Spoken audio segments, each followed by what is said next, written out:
नमस्कार दोस्तों, एक बार फिर से आप सभी का स्वागत है। हमारे YouTube चैनल पर आज हम चैट जीपीटी के बारे में बात करेंगे। इन दिनों टेक्नोलॉजी के क्षेत्र में कर्मचारियों के बीच और इंजीनियरिंग, विद्यार्थियों, बिजनेस कंपनियों में चैट जीपीटी की बहुत चर्चा हो रही। बहुत से लोगों ने इस नाम को सुना होगा, लेकिन इस्तेमाल नहीं किया होगा। करोड़ों लोग ऐसे होंगे जिन्हें इसका नाम भी नहीं मालूम होगा। चैट जीपीटी का मतलब है chat generative pre trained transformer है। यह एक तरह का आर्टिफिशियल इंटेलिजेंस टूल है।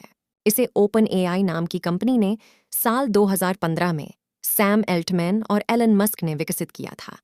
एलन मस्क साल 2018 में इससे अलग हो गए थे। ओपन एआई कंपनी के अनुसार इस चैटबॉट का इस्तेमाल सबके लिए मुफ्त रहेगा और ये टेस्टिंग रिसर्च के दौरान सबके लिए उपलब्ध है।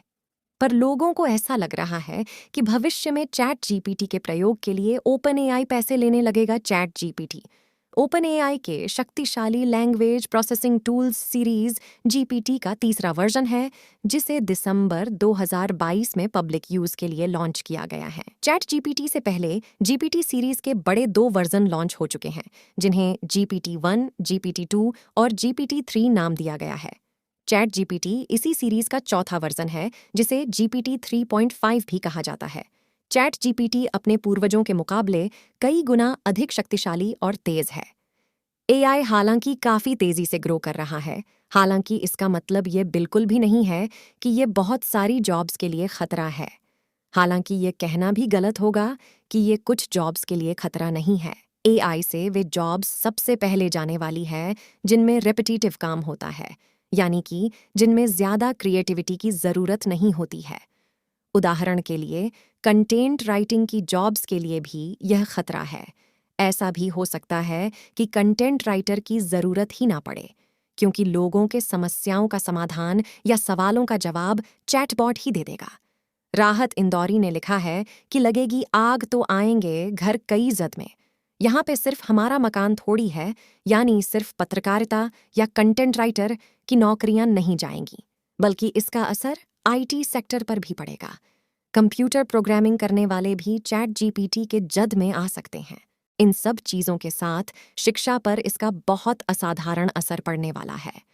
न्यूयॉर्क में बच्चों को चैट जीपीटी से होमवर्क करने और असाइनमेंट करने का ऐसा जुनून सवार हुआ कि सभी स्कूलों और सार्वजनिक डिवाइस पर चैट जीपीटी को बैन करना पड़ा। जब बच्चे होमवर्क और असाइनमेंट जैसे काम भी किसी टूल के जरिए करेंगे तो बेसिक स्किल ही डेवलप नहीं हो पाएगा। हालांकि कई जॉब्स ऐसी हैं जिनमें एआई के आने से बढ़ोतरी होगी, और सिर्फ 5 दिनों के अंदर ही इसने 1 मिलियन यूजर का आंकड़ा पार कर लिया था। चैट जीपीटी बेहद पावरफुल है और यह भविष्य में निश्चित रूप से गूगल के लिए एक बड़ा खतरा साबित हो सकता है। ब्राजील की फेडरल यूनिवर्सिटी में एक रिसर्चर यूरी लिमा के मुताबिक नई तकनीक छात्रों को साइबॉर्ग, आधे इंसान आधे मशीन में बदल देगी। चैट जीपीटी का प्रभाव इतना ज़्यादा हो चुका है कि जीमेल के फाउंडर पॉल ने कुछ वक्त पहले कहा था कि 2 साल में ये टूल गूगल को बर्बाद कर सकता है। इसे पसंद करने वाले इसकी तारीफ कर रहे हैं, पर इससे डर भी रहे हैं। कई विशेषज्ञों ने भविष्य के लिए इसे खतरा बताया है। हालांकि गूगल ने भी हाल ही में अपना AI tool Google Bard launch किया है, जो निश्चित तौर पर चैट जीपीटी को टक्कर देगा। चैट जीपीटी दरअसल एक चैटबॉट है जो आपके कई तरह के सवालों का लिखित और लगभग सटीक जवाब दे सकता है। ये चैटबॉट आपकी निजी समस्याओं पर भी सलाह दे सकता है। चैट जीपीटी आपके हर प्रश्न का जवाब कुछ ही पलों में दे देता है। मसलन, आप इस चैटबॉट से कहें, आर्टिफिशियल इंटेलिजेंस विषय पर शेक्सपियर के अंदाज में एक कविता लिखें। कुछ ही पल में आपको ये कविता लिखी हुई मिलेगी। चैट जीपीटी लगभग 100 भाषाओं में उपलब्ध है, लेकिन ये अंग्रेजी में सबसे सटीक है। लेकिन जिस तेजी से ये भाषा को समझ रहा है, बहुत जल्द ही हिंदी सहित सभी भाषा में सहज हो जाएगा। चैट जीपीटी से हर तरह का कंटेंट लिखा जा सकता है। यदि आप खाना बनाने के नए तौर तरीके सीखना चाहते हैं, तो ये आपको उसके भी अलग अलग तरीके समझा सकता है और उसी रेसिपी का नया वर्जन भी क्रिएट कर सकता है। चैट जीपीटी का उपयोग करने के लिए किसी भी यूजर को पहले इनकी आधिकारिक वेबसाइट पर जाना होगा। वहां पर अपना एक अकाउंट बनाना होगा, जिसके बाद चैट जीपीटी का इस्तेमाल किया जा सकता है। एक रिसर्च के अनुसार चैटबॉट हर 20 से 50 सवालों के दौरान पानी पीता है।